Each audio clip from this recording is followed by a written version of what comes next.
COPD stands for Chronic Obstructive Pulmonary Disease. What does that mean? It means the permanent, chronic narrowing of the airways. The main cause is smoking. Additionally, exposure to harmful dust and particles is also one of the most important factors that cause COPD. Generally, patients present to clinics with coughing, phlegm, wheezing, and shortness of breath. When we evaluate these patients, we first take their medical history.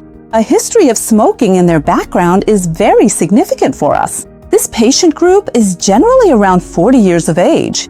In individuals who smoke 1 pack a day, we typically see COPD develop after an average of 20 years. The fact that they smoke is an important clue for us. Next, we perform a physical examination. The most important gold standard is the pulmonary function test. It's the test that gives us the most insight and allows us to make a differential diagnosis from other illnesses. Chest X-rays and other blood tests are also helpful in making the diagnosis. After diagnosing the patients, the real work begins. Patients must be removed from the causative exposure. This could be smoking, any indoor cause. For example, in rural areas, the use of what we call biomass, which is waste from animal droppings used for heating.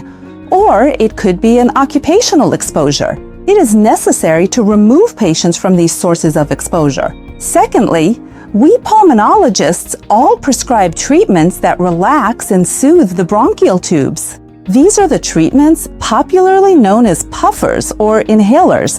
They act directly on the bronchi, on the airways, and in this way, they relieve the patient's symptoms of shortness of breath. Third, the biggest cause of exacerbations in these patients is infections. To protect against infections, we recommend vaccines, such as the flu shot and the pneumonia vaccine. Fourth, we recommend that they increase their physical capacity through breathing exercises and physical exercise. Since these patients are generally smokers, they attribute their coughing, phlegm, and wheezing to smoking and usually seek help from us in the later stages. In such cases, we also treat patients with oxygen therapy or with respiratory support devices. The most important thing here is to stop smoking. This way, they can lead a healthier life.